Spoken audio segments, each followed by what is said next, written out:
Hi, I'm Nikki Leigh, and you are watching Life, Love, and Pop Culture. Tell me about your new film, A Girl is a Gun.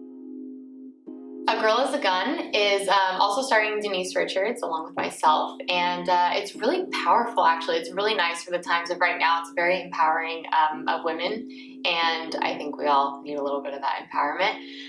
It kind of follows misogynistic men who tear down the city. There's a bunch of girls who are missing. They think that it's the serial killer, and it turns out to be that these girls are actually gathering for a guerrilla group, and they go and attack these men who have been, mistreating women and taking over this town. And it's pretty amazing, especially for the times of right now. And I'm really, really excited because it's so powerful. And like, what kind of a title? A Girl is a Gun. I mean, that's simply so strong.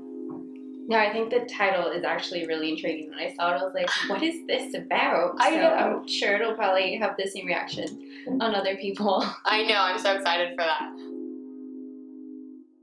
How intense was the filming for I Love You Too? It was such a whirlwind because I literally got told on a Monday at 2 p.m. that I was going to Turkey for 2 months, and I had to be on a plane by 9 p.m. that night. So it was just like, it was the quickest thing in the world. But it was so much fun. So it's a huge, highly anticipated sequel that is a comedy, and kind of think like our Hangover. Like it's that, like they're that excited. It's kind of awesome. Steve Guttenberg plays my father, so that's really cool too. A little fun fact, Turkey is obsessed with Steve Guttenberg. Out of all people in this entire world, Steve Guttenberg is like their hero. Police Academy plays on the TV in Turkey like every day. It's so hilarious. Like, you would not think that, but he's huge in Turkey. Go him.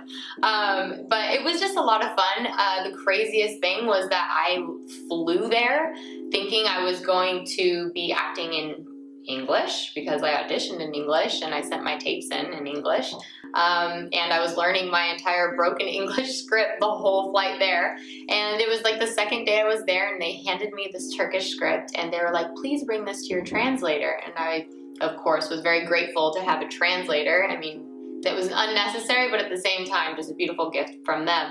Let alone, I didn't know that I was going to have to be literally learning this language.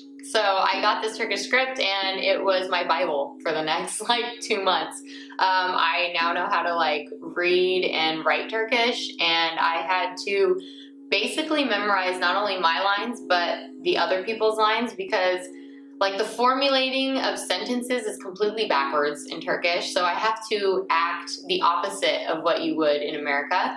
And I also had to know what I was reacting to. So I had to know everything that they were saying. So I don't know, it was really intense, but it was really amazing. And I really can't wait for everyone to kind of see it. And hopefully, it's on some sort of Netflix of sorts to where the world can really enjoy this, because it's quite entertaining. What is the most challenging part of this industry? Rushing to wait.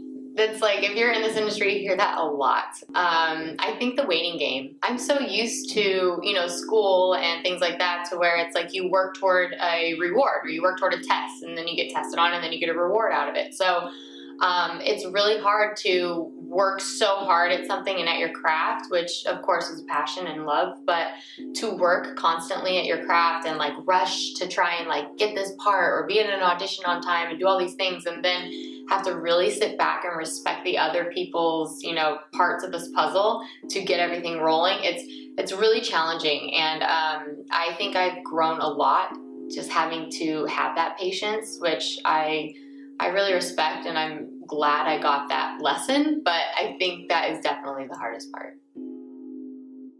How did you go from studying sociology to hosting your own show on SiriusXM?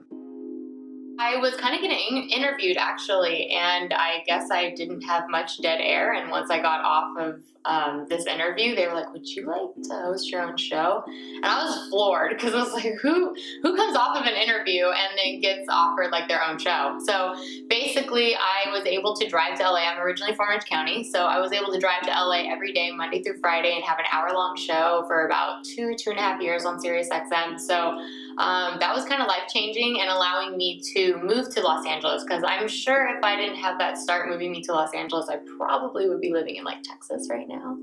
I really enjoy Texas. So yeah, I mean, it's pretty exciting to come from being the person that's being interviewed to the, the main chair. What intrigued you about this industry?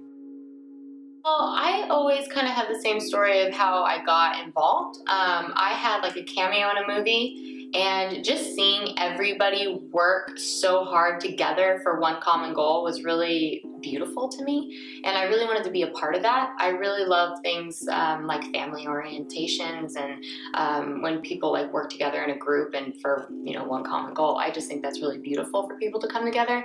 So when I saw that happen behind the scenes, I mean, everyone always loves movies and they're intrigued by the storylines and the characters and all these things, but to see what's going on behind it, I just really I wanted to be a part of something that beautiful. What do you want to be remembered for?